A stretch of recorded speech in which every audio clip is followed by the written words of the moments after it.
Afshin, what did you do? I danced in class. Dancing is forbidden. So if you're going to do it, you do it somewhere safe. Afshin, welcome to the Sava. Our country is like two parallel worlds. There is the one you see outside, and there's this world behind closed doors. In here, we are free. You know, guys, I've been thinking. I want to start a dance group. Look, it's illegal. You get caught, you go to prison. I want us to take control of our lives. You know, have somewhere that's ours, where we can create with no rules. An underground dance company. I think it's a great idea. Yeah.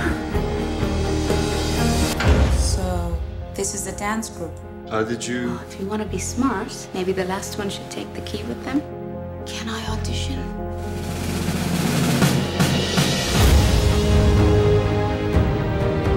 Dance can be anything. Waving goodbye or raising your fist in the air. But you only make a difference when you find your own secret language. We should perform to an audience. We can go out to the desert. We can feel what it's like to breathe. Who is Afshin Ghaffarian? We will find you, Afshin Ghaffarian! I'm in a lot of trouble. Afshin, you can't stay here. They'll kill you. Take my passport. It can be fixed. Go to Paris and don't come back. Don't ever get up. Don't let anyone stop you. Not even me.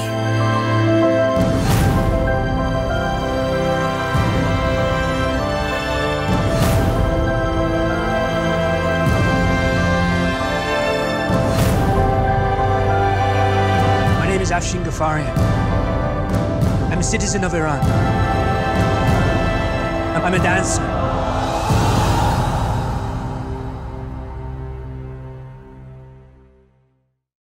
Thank you. What a nice welcome. I'm really excited for this movie. It's been a while we didn't see a movie from the Middle East that humanized people, I would say.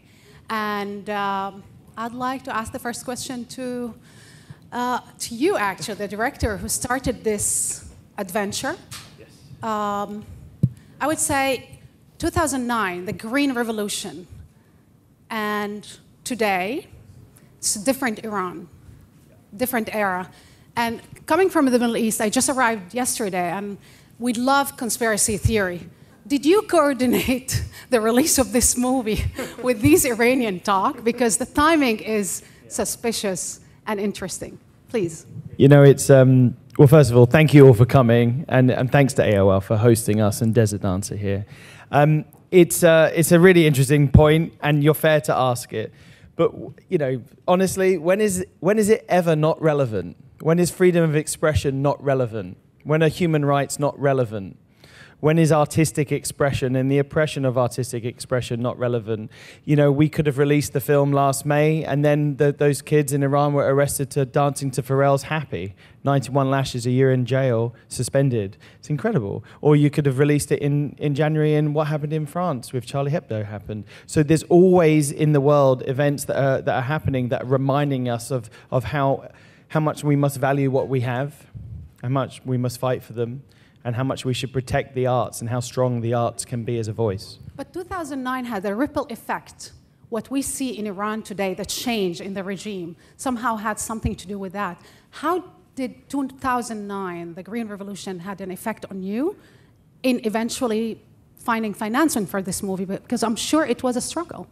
It was more relating it to the story of the movie. Desert Dancer is a story, and I'll come back to the Green Revolution in a second, but Desert Dancer is a story about a young man, Afshin Ghaffarian, who had a simple dream of wanting to become a dancer. In Iran, it is forbidden to dance. And he started an underground dance company. They use YouTube to teach them how to dance, watching all the greats, Nureyev, Bob Fosse, Michael Jackson, and even people like Grotowski on how to perform. And then the only place that they could put on and share a performance would be the desert, the place where the regime would not be to arrest them. This is set against the Green Revolution, the Green Movement of 2009, and it just epitomizes what they were going through. But how the dance and these characters' lives connect with what happened in 2009, and why 2009 is very important is because what happened next. Afshin, that Ritchie plays beautifully, he turned his dance into protest. He took the experiences he saw on the streets with the Iranian youth, how they were beaten, how they were repressed and crushed on the streets by the Basij and by the morality police. And he turned that into a dance to communicate to people all over the world visually what he and his people were going through. Reece, you actually look like him a lot, and I'm sure you get this question. Afshin said that dancing for him was a weapon, was his weapon to express his frustration with the regime, the rules, and he wanted to break these rules. Today he's in Paris.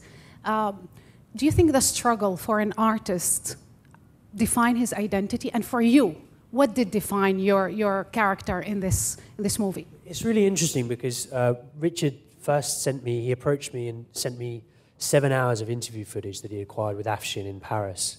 That was my introduction to Afshin's story. Before that, I didn't know anything about it or about him. And what struck me was how similar we looked. We were a similar age. We just happened to be born in two different countries. And, you know, there was I allowed to grow up, decide to become an actor, or I could dance. I had all of this freedom of expression, and Afshin didn't. And it blew my mind. And I also felt a degree of guilt for not having known that. And I wanted to be part of this story so that, you know, people my age in the West could learn about what was still happening, you know, what was happening to freedom of expression all over the world, really. So I think it's a really important movie for that reason alone. Yeah. Beautiful performance, by the way. But Freida, you're becoming absolutely a seasoned actress in playing women with struggle of identity, oppressed by regimes or oppressed by their surroundings. I mean, this story started, I would say, many years ago for you. Would you elaborate on that? Well, it's interesting because I don't wake up in the morning going, I want to find the next story about a woman that has been oppressed by a regime. For those of you who don't know, I played Rula in a film in 2010 in a film called Miral. And it was a story of this Palestinian girl and her struggle to find her identity as well. I just think I naturally just gravitate towards these characters.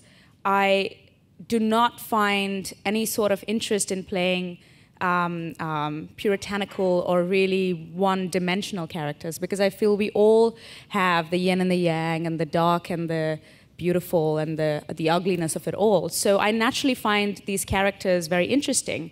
And more often than never, powerful women are always standing up for something against someone even more powerful, or a big corporation, or a regime in this case.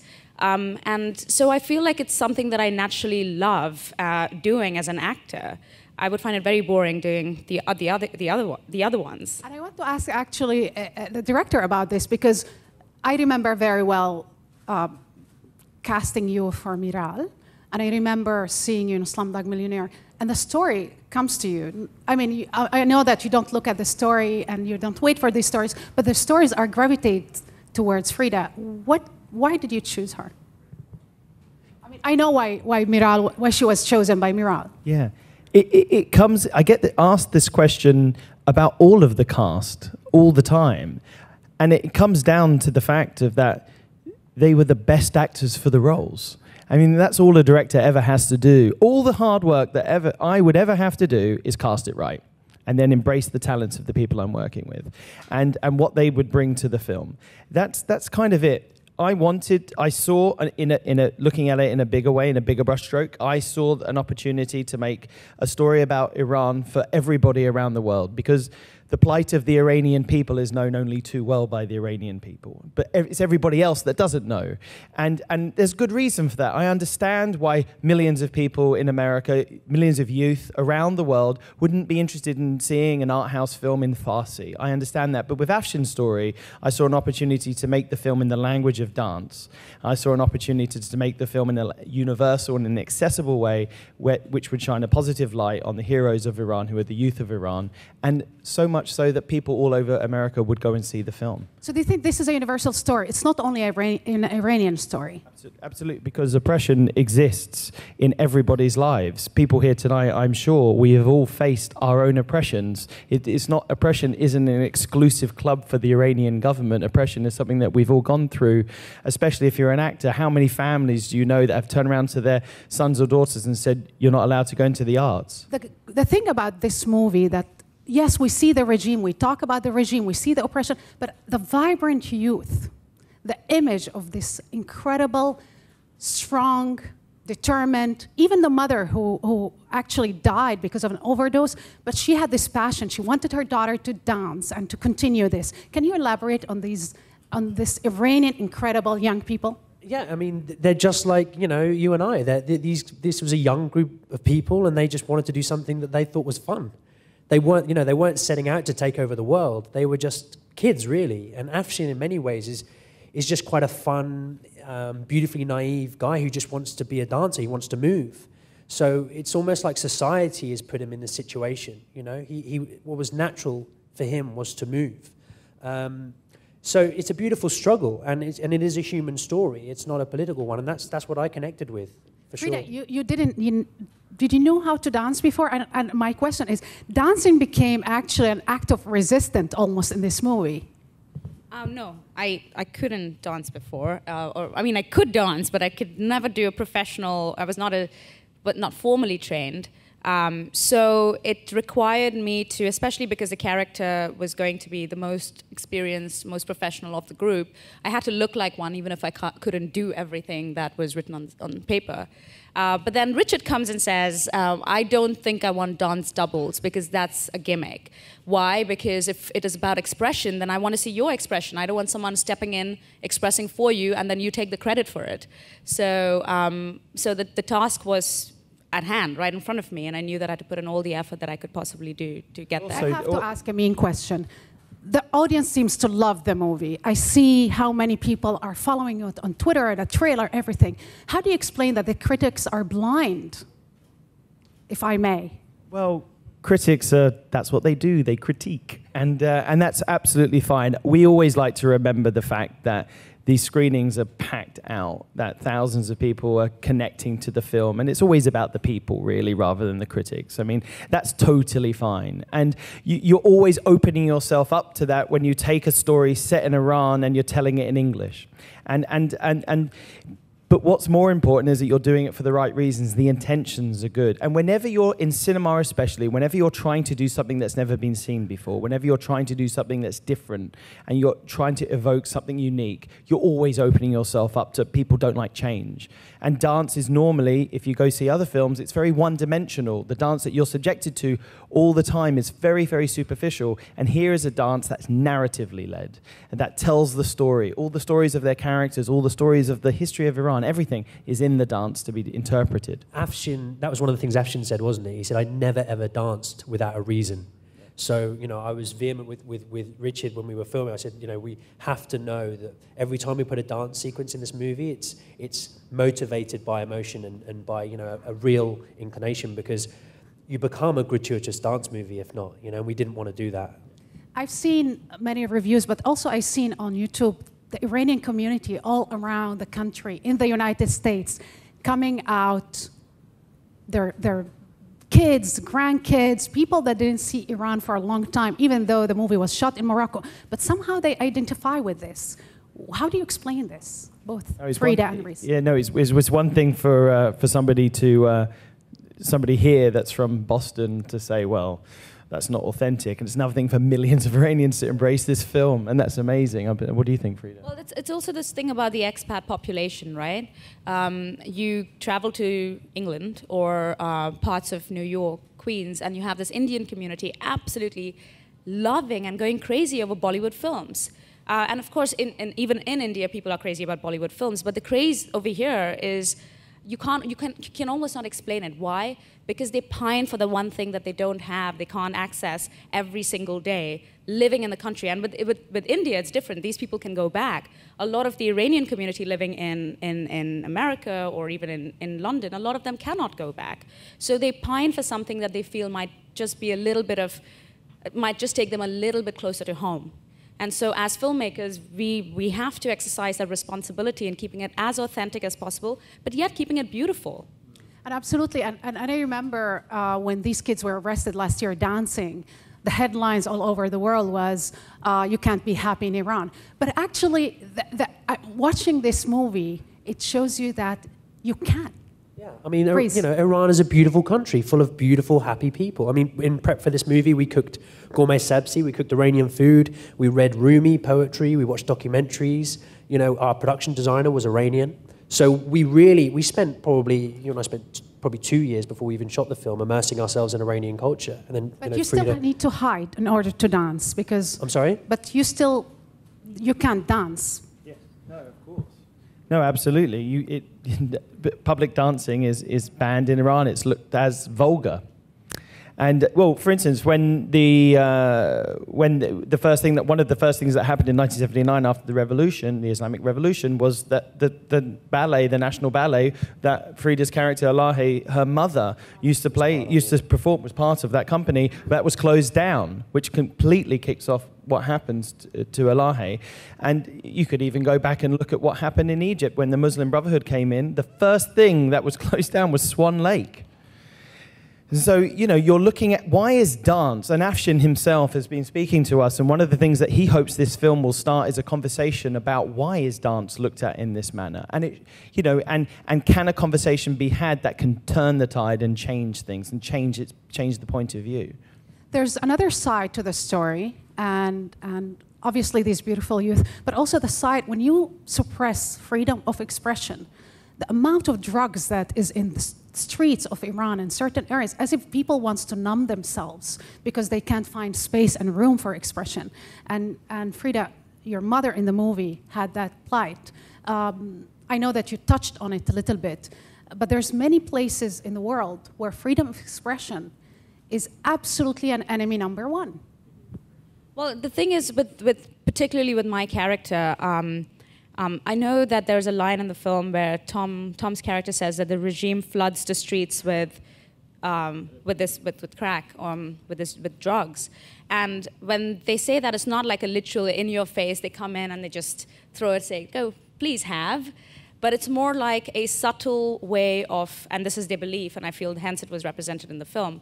This is the belief that it is very hypocritical. On one hand, it is this Islamic law that says, you know, you're not supposed to do this, this, and this because it goes against your culture, it's too Western. But on the other hand, it is okay to do the one thing that goes against humanity in general, which is do not question us because we do not want to answer your questions. Instead, just numb yourselves with this. So it's kind of like a... how do you explain what Afshin said about flooding the streets? Because he said it's not like a literal flooding the streets, but... No. He said it's an opinion that most of the youth have, is that their belief is that parts of the government, parts of the regime allow the streets to be flooded with drugs to numb the youth. It's about control. It's about control. You can't control their brains, then you numb them with something else. Richard, this story, where is this story taking you next? As in, well, I think firstly it's about this film. It's about audiences all over America going to the cinema this weekend and over the next couple of weeks and seeking out this film. I think we live in a time where there's a lot that we're exposed to that's not authentic, and this is a film that has come from a good place. This is a film that has come from the best of intentions, and I think there's many people, a lot of youth in America that are screaming out for something like this, to shine a light and to see a different type of people and to realize that we're all the same and that we should all have the same rights. We should all have the same human rights, and we should have the same potential to realize our potential. And in terms of next projects, I don't know. Freida and Reece, actually, this is one of the few movies where the West, and it's obviously a Western movie, doesn't look down at East somehow, but actually it celebrated. Am I wrong? Absolutely, yeah. We didn't set out to make a movie about the regime and the oppression, actually. We set out to make a positive story about a very human, desire. And an Iranian hero. We never seen that before. Yeah, and it can be applied to any culture and any walk of life. And Richard very cleverly designed this movie to be a universal thing that can be applied to anything. And I've had people coming up to me, actually. We opened Santa Barbara, the film festival, and so many people came up to me and said, oh, you know, I really connected with Afshin because of this in my life, and when I tried to become this is what happened to me. And so people align very closely with what we're trying to do in this film. It's not just about dance, and it's not just about oppression. Freida, Iranian women are, we know them as strong, determined, educated, but the idea here in the West, especially in America, that they are veiled, they are submissive. The character study that you had, how many Iranian women, and obviously you have a long history of being around Middle Eastern women. You know, this is the other thing. I have met more powerful and strong Middle Eastern women than I have met strong, powerful Western women, to be really honest. Why is it that it is sensationalized? For example, if in Saudi Arabia there is this woman who's an entrepreneur who has started her own business, that never makes headlines over here in America. But if a woman is dragged into the streets, stoned to death, or killed because she was raped by another man, that makes headlines. So I feel the media plays a very, very big part in why the world does not know of these strong women. And since the media plays their part, we as artists decide to play our part and tell the strong stories. I have to be mean now, and I'm faced with this. I mean, we've been watching movies of sequel and prequels and killing and more killing, and this is one of the most actually romantic love story. It's a love of a man for his country, for music, for art, for a woman. It's a celebration of love. Am I wrong? No, you're absolutely right. It's a celebration of life. It's a celebration of the possibilities of life and using every moment and being grateful for what you have and trying to live the life. I mean, if there's an artist inside of you, whether it's a poet, a writer, a filmmaker, a director, an actor, it's going to come out. And you know, and it's going to rear its head, and you're going to want to embrace it. Did you struggle getting financement with this kind of movie? Because I look at the landscape, and obviously the landscape of movies that are... Sorry. I mean, it's a nightmare. You look at this movie where it's chopping and killing and this and that, and then this is a human story. That's a story that is very close to all of us. It's so ironic because this is testament to Richard's courage and, you know, his unflinching... I mean, the people that finance this movie, are they related to the movie because they struggle in their life somehow? Or they saw the human story that you're trying to say? Or they were stoned out of their mind? If you can get investors stoned, you're onto a good thing. I'm sorry. No, I mean, and Reece, thank you for saying that, Reece. Yeah. But I think if you're a first-time director and you're going around Hollywood or London and you're saying, hey, it's my first film, it's set in Iran, and it's about dance, you're going to get a lot of doors slammed in your face. And that's fine. I was prepared for that. I wasn't prepared for it lasting as many years as it did, and I wasn't prepared for every single... How many years? It was about... I think it took about, well, it's been a 5-year journey to get to this point from reading his story initially. Oh, you're determined. We share that passion and that determination. We were a family making this film together, and the cast that couldn't be here today, we're all as one. And so are the investors. It's really interesting. I found a collective, small group of people that didn't know each other, that now do, that all had faced oppression in their lives and all had a passion for the arts and for freedom of expression for Afshin's story. They came together, personally risked their money to be able to get this film off the ground. And then as soon as that happened, and we finished the first cut of the film, Relativity, a US studio came on board, saw its potential, and really supported us to take it to this level and give it a proper theatrical release. And it's not often that a British movie, which is now mostly an American film, will do that. So it's an incredible celebration of their bravery, the people that initially helped us make this film. Freida, and all of you, I'd like to open the floor actually for questions. And whoever have a question about this movie, about the making of the movie, to the artists that actually struggle to bring it to the world. We have time for just 3 questions. The chosen 3. Silence. Don't be shy. I understand. There we go. Okay, here we have a lady and this guy. This guy, lady or this guy? This guy with This red. guy. Hi. I actually have a question not necessarily related to the movie, but rather any other movies or TV shows that you watch when you're not filming or working, just when you're relaxing. Oh, God. When we're relaxing. So what TV shows do we like? I'm watching Suits. I like Suits. House of Cards. man. I watch so much. I passed literally because I love watching older films. I love watching great directors, their early works. I could go on. I won't. I'm sorry. I'd like you, actually, if I might suggest something. Recently, I watched a documentary I think everybody should watch, Men and Women. It's India's Daughter. And it's a story, and Freida was behind it. And it's an absolutely incredible story of this woman that was raped in India a year ago. And the journey of this woman that went in India and documented, interviewed lawmakers, the lawyers who are awful, who actually endorsed rape almost, and the rapist. I think you should watch it. It's banned in India, but you can watch it. Oh, and just because I'm the spokesperson for this film, I feel like I must say something. And please watch it for the same reason why you should watch Desert Dancer, the youth. They came out in numbers and changed the game. And I feel that is, why is it that every movement, whether it's the Arab Spring, and by the way, I was in Tunisia when the Arab Spring broke out, so I kind of feel like it's like 6 degrees of separation from anything that is youth-oriented, and probably why I gravitate towards these stories as well.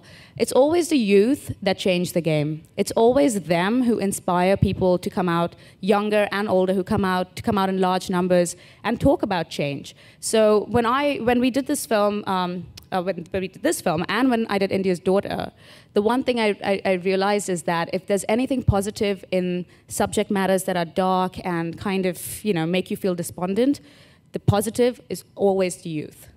Absolutely. The youth of Weekend in America, the youth of Iran. And please tweet about this movie, invite your friend, take your neighbor, tell anybody, even the grocery shop under your house, that they need to go see this movie. The Big Blue as well, by the way. Of that film. Please, sir, with a red shirt. I was just saying, can you recommend other things that we should see that people don't know? Just for like the next 20 seconds. Other thing that they should see. Thank you so much for this film. It sounds incredible. But just other things that people don't know about, perhaps in Middle America, that they should. Do you mean about Iran, or do you mean just in general? Just in the world in general, yeah. You got to go to the docs. You have to go to one of those incredible documentaries are out at the moment. If you're looking at Virunga, there's one. If you're looking, there's so many great documentaries. Just go to Netflix and just go to any of the service providers and even iTunes. There's so many incredible documentaries. I remember when I saw, was it Searching for Sugar Man? Yeah. Oh, wow. It's beautiful. What a great. It's the documentaries that have got the great stories. There's also a documentary called The Green Wave. Yeah, that helped us. Or even Citizen 4. We used as a resource for Desert Dancer about the Ahmadinejad and the Mousavi elections and misrepresentation.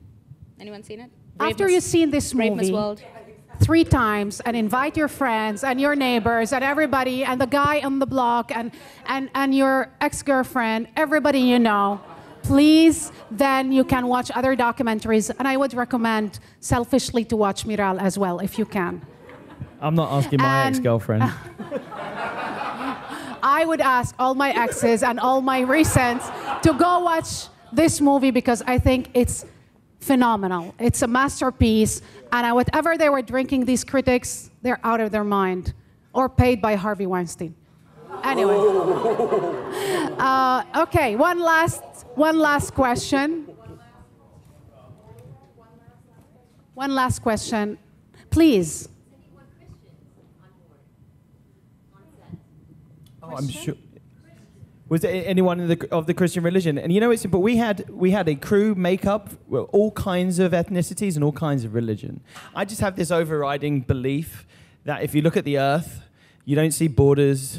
You just see one. And I think that we've made a film about shared humanity, regardless of religion. And that's my one overriding belief, that everything's beautiful. There's beauty in everything. Art transcends ethnicity, if I may, transcend religion. Look. I am Muslim, married to a Jew, and I have a Catholic daughter. And it's not a joke. This is, I think, universality of uncommon values. I think the Pope, John Paul II, used to say marriage is not 2 people looking at each other, but it's humanity looking in the same direction. And I think these people sitting here today, they looked in the same direction, and they transcended their ethnicity, their religion, and they brought this beautiful, beautiful baby out for all of us to watch and to take care of. So it's in your hand now, and it's your responsibility, please, to tweet about it, talk about it, take your friends to see it, And I have one last question for each of you. Well, I'm just a little curious. Please. Was there a reason why you asked that question? Yeah.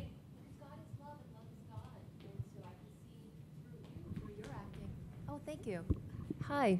And I can see through your acting and your passion within the movie and the freedom of expression. That is why you've gotten the blessing, the chance to come on board and share this with us around the world and see how this is like my first time learning that there is no dancing in Iran. And that's horrible to think that, you know, so it's so oppressive. And so many now, especially Easter time, how many Christians are being persecuted in the Middle East. And there's still martyrdom happening all around the world in certain cases. And to see this valuable, informative, it's not, I mean, here in the West, we take dancing as, we have the freedom to do it, you know, and it's so compelling, so amazing. This is a brand new kind of film, and we're so happy to have it. We're so welcoming. Thank you. Thank you very much. I'm a little bit sorry. It's fine. Let me go back. No. Anyway, there's also many Muslims that are dying and many Jews that are dying, and it has nothing to do with one ethnic group or one group, if I may just put this. But I'd like to talk about the universality of this movie, and for three of you, just one comment about what do you take from this experience, and what do you want the people that go watch it to see through your eyes? What would be amazing is that if you leave this movie asking yourself, what are you passionate about? And what are you willing to do to pursue that passion or find that truth within you, whatever that is? Because I feel like we live in an age now where we want to be rich or we want to be socially accepted on social media sites. And, you know, a lot of people now, I don't think, ask themselves that question. I think it's a really important question to ask. So I think if this movie can inspire people to ask themselves that would be pretty cool. This film is based in Iran. We know that. But it's a universal story. Oppression of expression is not something that happens only in Iran. It happens here in America as well. And it is important to understand what expression really is. Dance is an element in this film that we're talking about, but it's not the only form of expression. A child not being allowed education is oppression of expression because that child has potential. A girl who comes from a poor family who does not have the means to access such education, being given away as a throwaway girl, and for those who don't know it, please Google what throwaway girl is, happens here in America, that is oppression of expression as well. So please do not go back home after watching a film like this, or India's Daughter for that matter, thinking horrible things happen outside my country. Things happen in your own country as well. I would say, thank you, Rula, very much for doing this. I would just say, well, first of all, go and see it. And we're all going to engage over the next few weeks. We want to hear what you think. And we want to hear how people feel when they see the film. For me, I think I would love people to come away from this movie more inspired to pursue a career in the arts. I think arts carry a voice, a strong voice, for shining a light on good intentions and things that don't normally have a voice, whatever they are. And I think if someone's there with an oppressed situation where they wanted to be an artist and they couldn't, I hope this film would help lift them. And I hope people feel inspired that there's where there's art and courage, there's hope. And elevate all of us, I would say. And I hope this conversation leaves you with desire to see another time this movie and take all your friends again and tweet about it. And thank you for all of you. Thank you, Richard. Thank you, Reece. Thank you, Freida. And I love you guys. It's great. It's inspiring and humbling.